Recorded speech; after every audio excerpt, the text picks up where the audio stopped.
Football season is over, and as we turn our attention to the ice and hardwood, what better two handicappers to bet along with than Dave Koken in the NHL and Brian Leonard in college basketball? Up 128% in profit, that is a combined bankroll increase from Brian Leonard at 70% in college basketball and Dave Koken 58% in the NHL this season. For a limited time, we have a special offer to lock in Brian's college hoops through the Final Four and National Championship and Dave's NHL through the Stanley Cup in June for only $479. This special price locks in two handicappers, two sports, through the championship in both sports for $209, less than buying each season individually, and $1,000 less than purchasing daily packages from now through June.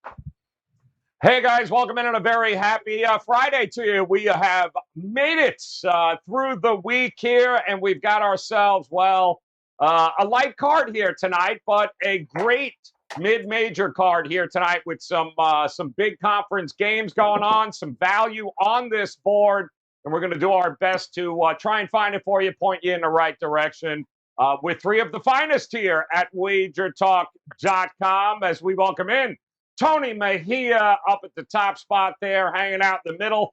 The man is red hot, and that being Brian Leonard. You just saw the opportunity to hop on board with him and Dave Koken, NHL and college hoops guys.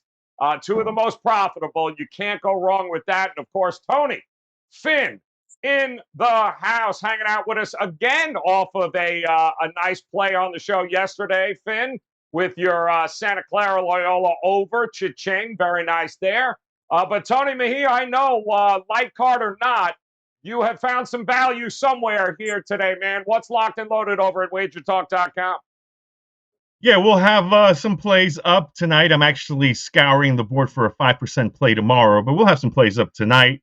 Yesterday was an interesting night in college basketball. It started off much better than it ended, so I ended up 3-3, but I'm now 19-5 last 24. I went 7-0 on Monday, so that's basically the bulk of that. But yeah, just looking to get hot at the right time. It's very important that these college basketball teams bring their identity to the table, and that usually doesn't happen in January or earlier in the season. It happens now when it's put up or shut up time. So that's usually when I get hottest, and that's going into March. So we're looking forward to a huge card tomorrow, and then the next month plus of college basketball being the bulk of what I do. So beyond that, the NBA All-Star Weekend gives me a little more time to concentrate on college basketball. So looking forward to all of that.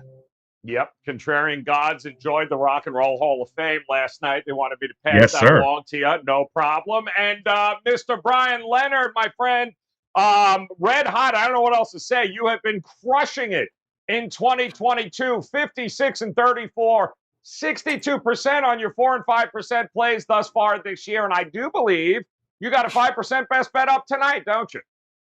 Yeah, I do. I had a decent day yesterday. Turned a little bit of a profit.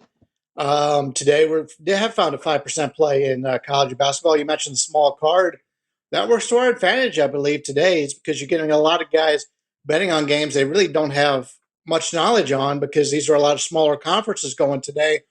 And I'm disagreeing with some of these line moves, and which is working out great for myself and my clients today. But yeah, big 5% play in college basketball.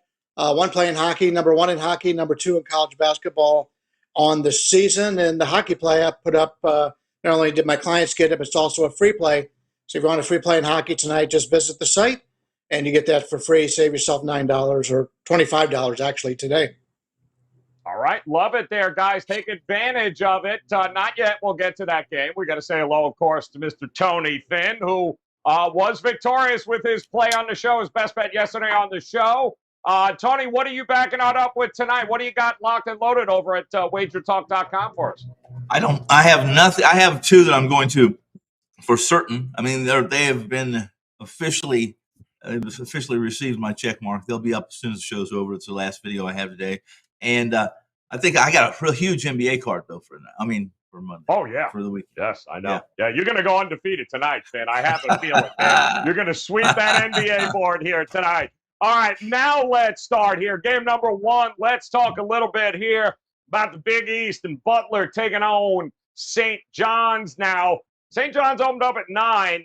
Sevens have been floating around, 7.5s, and these two teams just played 13 days ago in Indy, I believe, there with barely a win, 75-72. They were a 1.5-point road favorite. The total was 140 in that game. So what do you think here, Tony Mejia? What has changed, if anything, in your mind about this game? And do you agree with the market movement with all that money coming in on Butler? I do agree with the market movement. I'll save the total talk for the best bet.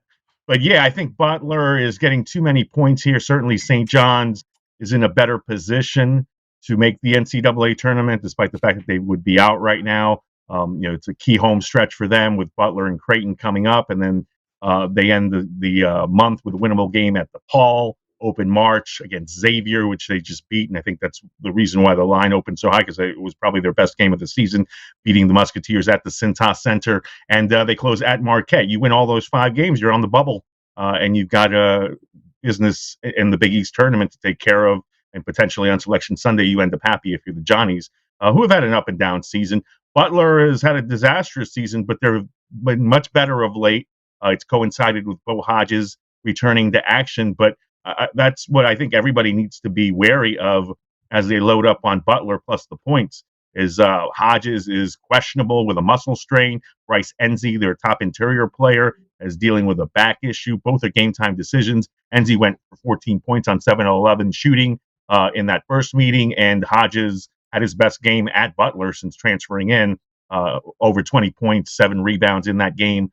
So key guys that are potentially out of the mix for the Bulldogs tonight. But if both play, it'll work out hopefully the way that I intend it to and what I envision. So we'll talk about that after in the best bet segment.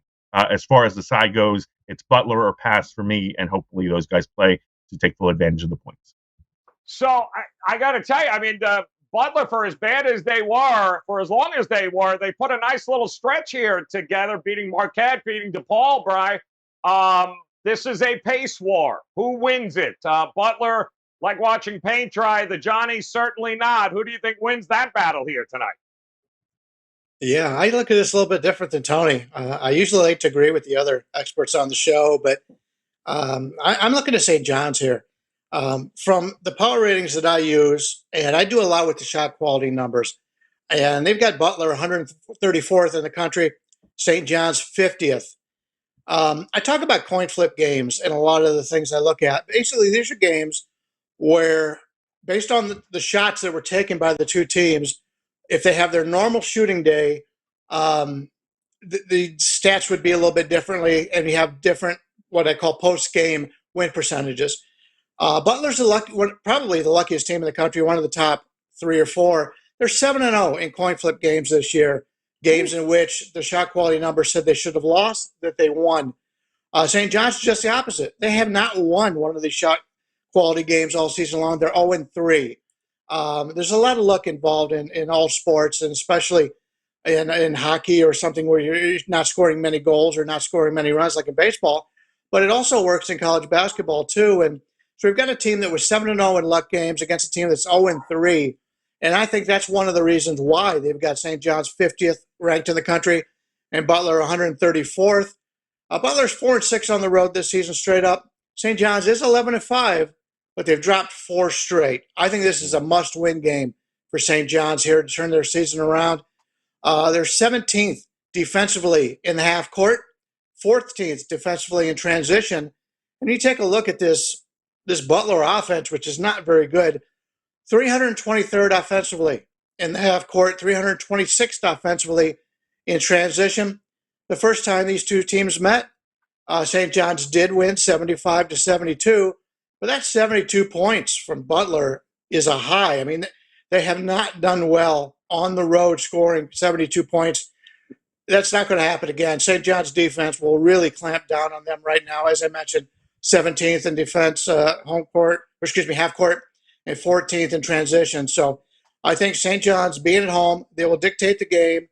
You have to respect the line move, going from 9.5 down to 7.5. I just think to the point now it's a buy number on St. John's. I like St. John's here. All right, back in the Johnnies here to sweep the series. It was an odd meeting, the first one too, as well. Tony, St. John's couldn't hit water if they fell out of a boat from three. Butler hit everything from three. They went to the line a million times. I don't know how repeatable that is tonight, but who are you leaning towards in this game? Well, I'm not leaning towards either, and I think everyone has outlined this game as I see it, and as it is. In truth, it is two teams that just they're as good as they want to be, or they're as good as they shoot. Butler's not a very good shooting team, and St. John's can be a good shooting team. Neither shoot very well from the free throw line. You can't depend on them late in the games. St. John's is the better team. They're just a better team. They're more athletic. And in a vacuum, I think St. John's wins this game 7 out of 10 times in neutral ground. In New York, I think it's a big number for St. John's to be laying to anyone. I've seen him get just drubbed this year so many times, and I've seen him play a good game. Last game, Xavier, arguably their best game of the season, right? If you look who Butler's beat in conference play, let's put it this way, since they lost, I think, to Purdue, and beat DePaul twice, Georgetown twice, and Creighton. That's not a very good resume for a Butler team. Let's jump to St. John's really quick before I sign off on this. In conference play, they've beaten DePaul. They've beaten Georgetown twice. They've beaten Butler. They have a quality win. I mean, you have to give them a quality win for Seton Hall. Do you have to? I don't know if you do or not. Listen, this game is a coin flip, and in that situation, like I said, I would prefer to be on St. John's. I'm not giving that many points. I got to be on Butler. Yeah, in both of these teams, their last 5 games combined 9-1 against the number. So they have both been cash cows to backers. The last 3 these two teams have played, it has always been a matter of 8 points or less. That is what decided the game. So we'll see what happens tonight. St. John's taking home Butler, 5 o'clock Eastern time, guys. That'll kick off tonight's slate of games. We will move on to game number 2 here. And we're going to head right to Virginia, a little right down the road kind of action rivalry with VCU taking on Richmond. VCU opens up as a 2-point favorite. I've seen 2.5. I've seen 3. I've seen back to 2. It's kind of been all over the board with the total of 130.5 here. It's so interesting with these rivalry games, right, Brian? I mean, VCU got the best of them the first go-around, and that was in Richmond. They didn't shoot very well, but what do you think we get here in game number 2? Yeah, this is another one I'm not agreeing with the line move either. VCU open 2. I've even seen a 3.5 in Vegas at Caesars. Wow. If you happen to be in Vegas and you like the dog here, that's where to play it. I've got Richmond with the shot quality numbers ranked 49th and VCU 89th. And when you're looking at the normal, home court advantage, that tells me that Richmond has got some value here. Richmond offensively is 33rd offensively, 87th defensively. VCU, a great defense, 13th defensively, but only 218th offensively. That's the concern here. You've got a VCU team laying points against a team that's a better scoring team than they are. That's something to always be concerned about. I talked about those coin flip games from shot quality on the season. You got a Richmond team who's 2-6. They haven't been very lucky in those games. And you've got a VCU team that's one of the luckiest in the country at 6-1. So I think that's why the VCU numbers are lower with shot quality than they are for the rankings for the national publications. Richmond 16th in offense in the half court, and Virginia Tech's 331st. If Richmond could keep this to a half court game, they win this game straight up. They're 7-4 straight up on the road. VCU's 8-5 straight up at home. So both teams have been very well in the road home dichotomy in this situation. I like Richmond. I liked them at +2. Now I'm catching 3.5. I don't agree with this line move. I prefer the underdog here. All right, liking the underdog in this one here, and it's what do you think here? What are we going to get, Tony, Finn? Because it is a revenge spot for Richmond here, playing some of their best basketball. What do you think we get here tonight? Well, if you pay attention, these two teams played a pretty close game back in January. I think January 29th. Is that what it was? I think January 29th. I think I read that this morning was, and basically VCU won this game 64-62. Now that game was at Richmond, and if I'm not mistaken, and I was looking. Now all of a sudden I'm kind of you guys listening to you guys, but for the most part, this is going to be in Siegel Center, sold out Siegel Center, right? Rivalry game, Friday night, lights. And the Rams are 11-3 against the number of the season. When Ace Baldwin and Vince Williams are in the lineup. They defeated the Richmond team on the road. Why not do it again tonight? Listen, Richmond has to be better with the ball. They have to turn the ball over less. If they do, Brian was pretty I like the way he said, ball security this time of year, at yada, yada, yada.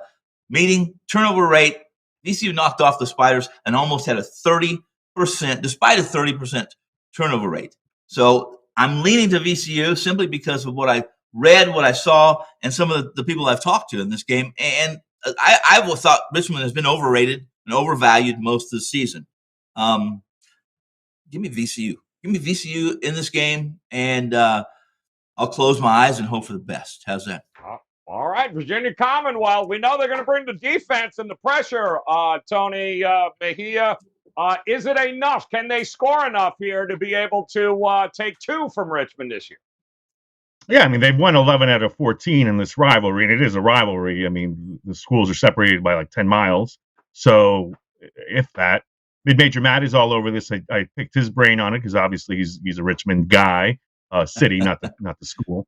The biggest X factor here is Hassan Ward going to play. He's ECU's primary rim protector.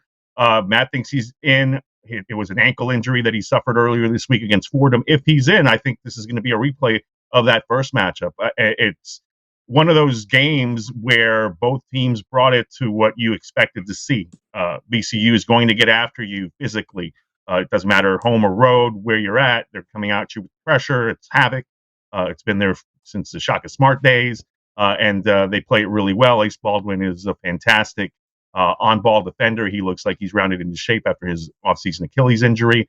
Marcus Gilliard is Richmond's answer to that. He's averaging over 3 steals per game in conference play. He's been doing that his entire career. These teams know each other extremely well. So really it comes down to who do you trust? And a lot of people would go to what Brian said. The experience factor favors the Spiders. They've got a bunch of seniors. This is the last regularly scheduled meeting between these teams, and VCU has gotten the better of them. So certainly a game that Richmond wants to win. Tyler Burton is a pro prospect. He went 0 for 5 from 3-point range in that first meeting, 1 for 12 from the field. So he's a junior. So he wants to win this for his upperclassmen, especially since he might turn pro because the NBA is looking at him. But bottom line to me, I think VCU at home, sold out Siegel Center, is the stronger play here. If Ward is in the mix, they held the Spiders to just 35% in that first matchup. That's your second lowest mark of the season. VCU held Richmond to 4 for 22 from 3-point range. This is what they do. They're one of the top defenses in the country. And I think offensively, they will have fewer than 18 turnovers, which is what they had against Richmond in that first game and managed to win anyway. Held the Spiders to just 13 turnovers when they average close to 17 in turning you over, which also ranks top 10 nationally. So you get a possession here or there, an easy basket here or there. You win this game if you're VCU. I'll lay the points. All right, there you go. VCU taking on Richmond. Should be a good one and a nice rivalry matchup here tonight, guys. And we got one more game we're going to take a look at. And, we're going to head out west to a Horizon League matchup between, two of the better Horizon League teams here, with Oakland laying 4, opening up as a 4, maybe 4.5 at a spot or two. The total at 1:48 opening, 9 o'clock Eastern time against Wright State. This is going to be an interesting matchup, especially since Oakland has not lost at home yet this year, Tony Finn. So what do you think about their chances tonight of getting the W? I'm really interested in. I'm going to watch this game because of what happened in that first game between the two, and this is going to be, like I said, the second meeting between the two. The first came at Wright State, where the Raiders won 75-64, but the final score is kind of a deceiving. Oakland had the last 10 minutes. What do you call it, guys? Call it a meltdown, a collapse. Call it what you want. Jamal Cain, he fumbled in basketball, a layup with about 10 minutes to go.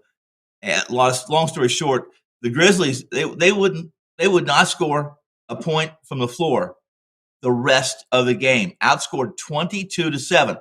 So what do you make about all that, guys? Here's the deal on this. Every team this is an exciting time. Every team in the Horizon, plays Thursday or Friday night. So this matchup has the most significance by far. Six different teams in the Horizon have 10 or more wins. So it's really, that's the way it's supposed to be. You got a lot of exciting fan bases, teams playing hard. Oakland's currently in second place in the conference, and they're at full strength. They seem to be healthy. I'm gonna go with as you mentioned, Joe. Both these teams have good history, and in fact, in my age group, Oakland has a tradition-rich history, and I like Oakland in this second game. All right, liking Oakland. I mean, Tony, I believe it is Kendrick Nunn banner night here in Oakland. There is no way I didn't know they that. are losing tonight. I mean, no way, right? It can't.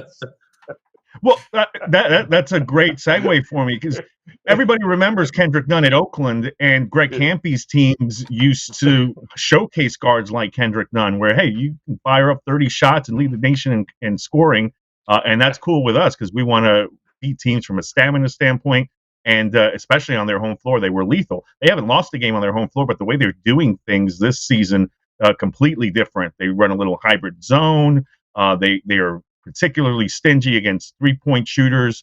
I believe they rank in the top 20 nationally in three-point percentage defense, and they're not running as much. I mean, they don't have the personnel for it. So kudos to Campy for adjusting accordingly because he doesn't have the Kendrick Nunn on his roster. Wright State did win this game, as Tony Finn referenced in that first matchup, by doing something that teams don't typically do against Oakland. They shot 9 for 21 from three-point range. Caton Morris came off the bench and hit all three of his three-point attempts. So I don't particularly anticipate that happening at Oakland in a big night, especially if they're hanging Kendrick Nunn or giving him a banner or the key to the city or whatever the hell they're doing. But Jalen Moore, I think, is key here for Oakland. He went 4 for 15 in that game. I think the Grizz win at home. He has a much better game. Wright State doesn't shoot it quite as well from three in this matchup, and Oakland stays hot on Cleveland State's trail in the race for a Horizon League regular season championship. This is a one big league. But Oakland, Wright State, Cleveland State will all be in that mix come that final weekend of the Horizon League tournament. It's a good matchup here. It's a good conference. Two of the better teams here. What do you think we're going to get, Brian Leonard, here tonight? Do they hold serve in Oakland? I kind of like the road dog in this one. You got Oakland, as was mentioned, undefeated at home. I believe they were the home team when they played Michigan State. It's probably on a neutral court, but still, even if you count that as a home, 9-1. But Wright State's good on the road. They're 6-7 on the road. That's not bad. And I used to be a season ticket holder for Cleveland State Vikings years ago, so I'm very, very well accustomed to these teams in this conference and had a lot of success in the past. But I think Wright State matches up pretty well with Oakland right here. From the shot quality power ratings, they've got Wright State ranking 165th, Oakland 218th. And some of that comes down to the coin flip games. So Wright State 2-3, Oakland 6-2. So they've been a little bit luckier in those type of games. But what gives Wright State the big advantage to me is their offense. They're 57th, offensively in the half court. Defensively, Oakland 235th. They'll be able to have success against this Oakland team in the half court. You take a look at transition. Wright State's 20th offensively in transition, and Oakland's 263rd defensively in transition. Take a look at finishing at the rim. Very important. Oakland is 4th in the country, whereas offensively and defensively, Oakland 283rd. I think Wright State, unless they have a bad shooting night, which can always happen and is more likely to happen on the road than at home, I think Wright State can stay in this game, and it would not surprise me if they win this game outright. This is another live dog for tonight's card. I like Wright State here. All right, liking Wright State here. The dog on the road against Oakland should be a pretty good matchup there. 9:00 Eastern time. And again, guys, not the biggest of cards here. It's going to be a huge weekend, but certainly a lot of mid-major conference play here. So now it is time, of course, to figure out if there is a game on this card these guys like a little bit more than the rest. So Tony Mejia, we'll start off with you. Talk to us. Which one of these plays did you circle for us here tonight? All right, let's go to Jamaica, Queens, where St. John's will host those Butler Bulldogs in a rematch of a game that they squeaked out at Hinkle a few weeks back. And they did so despite shooting 2 for 16 from the three-point line, as you referenced, but they got to the line 25 times, made 21 free throws. Conversely, Butler was 10 for 28 from three, but just got to the line for 5 free throws. And in that game, St. John's shut down Butler with a zone, allowing 16 points over the final 14 minutes. And I think that leads you into what tonight should be about. Butler typically wants to slow you down. They play one of the 20 slowest paces in the country, but in 5 of their 6 Big East wins, they've averaged their most possessions, 68 twice, 69 3 times. Very nice. And they are going to try to push tempo if Bo Hodges can play. And I think that's the X factor here. Can Bo Hodges get out there? They're a completely different team when he's in the mix. And again, game time decision. If he's in the mix, you got to go over here. Hodges is one of those guys that attacks aggressively in the half court. And you know, you really can't trust Butler to slow down St. John's, because the Johnnies press, three-quarter court, full court the entire game. And so you can slow a game down if you beat that pressure and then pull it back out. But more often than not, since St. John's really doesn't have a rim protector, you're going to go towards the rim and throw something up, whether you make it or miss it, and St. John's gets the ball back either way. So St. John's will dictate tempo, especially at home. St. John's pace is top 10 in the league, over 74 possessions over the 100. And they shot so poorly from the three-point line in that first matchup that, coming off a really strong performance, 8 for 20 against Xavier, I think they've got a nice rhythm going at home. Posh Alexander now coming off the bench. I think that's a nice variable for the Johnnies. I like the over here. And again, Bo Hodges has to play, and I think we also get a competitive enough game for the Bulldogs to cover. All right, liking it. Give him Butler here tonight as the best bet here, guys. What do you think, Over. Brian Leonard? Over, I'm sorry, yes. Talk to me. What do you think about the best bet here? Are you going same game, or are you going to go somewhere different?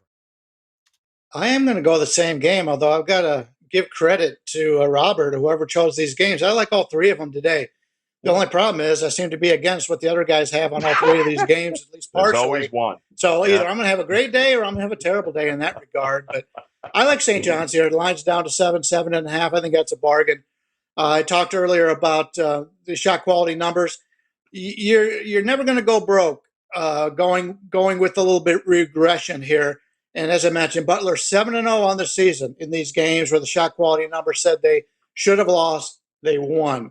That's one of the luckiest teams in college basketball. St. John's on the other side, 0-3 in those type of games. Small sample size, but I would think that they'd have a little bit more luck in that regard. I really like the St. John's defense. They've been very good. As I said, 17th defensively in the half court, 14th defensively in transition. And they're coming off of 4 straight losses at home. This is a game they need. Tony pointed out they're on the bubble. They lose this game at home, that would really hurt their chances, especially to a team at Butler that, like I said, I had ranked at 134th, a mid-range team. So this is an important game for St. John's here. Butler scored 72 in the first matchup. I don't think they even come close to that here. We'll see how that works out. If Butler goes over 72, I might not have a winner here, but I don't think they do it. I think the St. John's defense comes to play tonight, playing at home, and I'll lay the 7. It's a cheap number in my regard. All right, laying it here. So we got a total, we got a side in that game. How about you, Tony Finn? Which one of these games you got circled for us? We got Nebraska, Maryland. Doesn't that excite Woo! you guys? Yeah, Love it. Cornhuskers and the Terps. Here's the deal, real quickly. And I'm not going to be long-winded about this game because I would be going in circles per se. But it's Hoiberg. This is the mayor.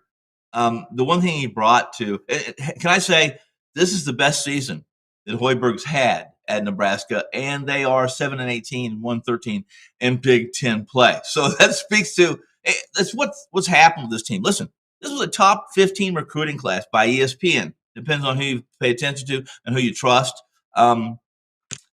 But they got some big names. They got some big names to come. They're coming off a nice performance. And if there's one team, when I looked at the schedule this year, I thought if there was one team after Turgeon left, I thought if there was one team Nebraska could win and beat, it was Maryland in this situation. Maryland is struggling recently. Nebraska can dictate pace here, and they want to. They want to run. If you're going to get to Maryland, if Maryland's going to lose this game, it's because they do not respond to transition Nebraska brings. If they're going to win, it's because they do a good job on that. I'll take Nebraska basically in a pick 'em, getting 2.5 points, I think, at home. Hoiberg wins his second Big Ten game of the season. Love it. The man is back in the Cornhusker. I thought for sure you were going to say over.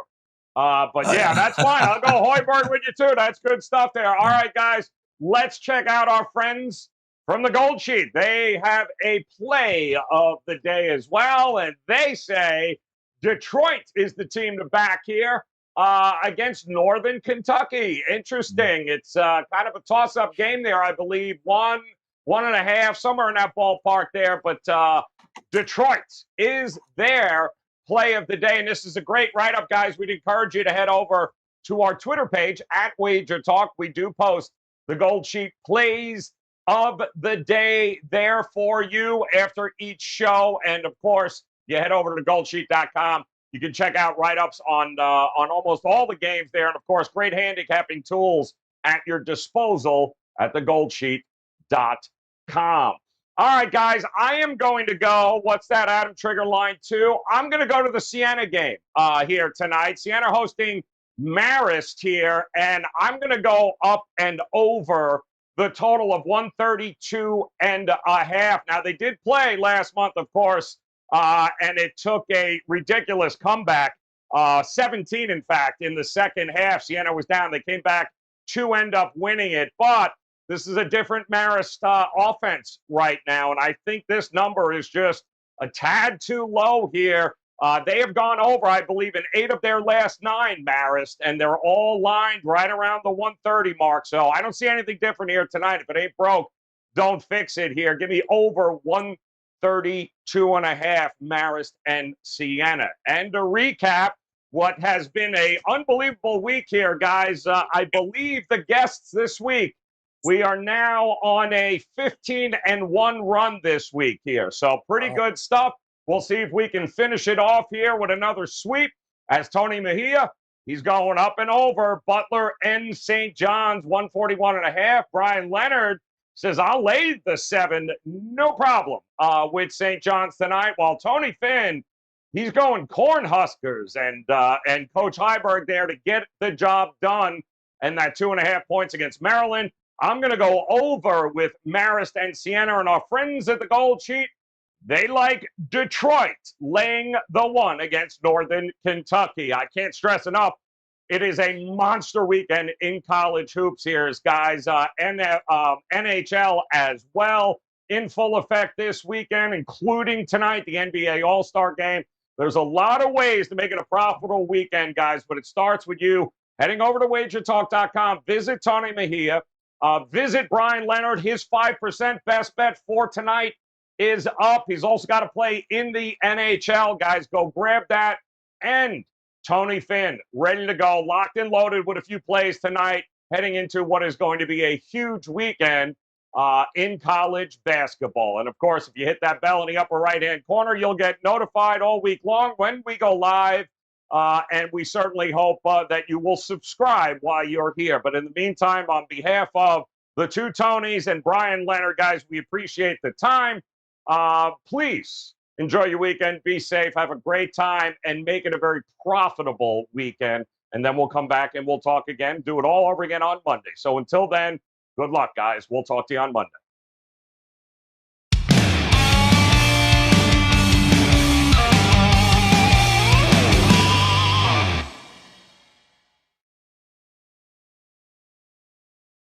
Football season is over, and as we turn our attention to the ice and hardwood, what better two handicappers to bet along with than Dave Koken in the NHL and Brian Leonard in college basketball? Up 128% in profit, that is a combined bankroll increase from Brian Leonard at 70% in college basketball and Dave Koken 58% in the NHL this season. For a limited time, we have a special offer to lock in Brian's college hoops through the Final Four and National Championship and Dave's NHL through the Stanley Cup in June for only $479. This special price locks in two handicappers, two sports, through the championship in both sports for $209, less than buying each season individually, and $1,000 less than purchasing daily packages from now through June.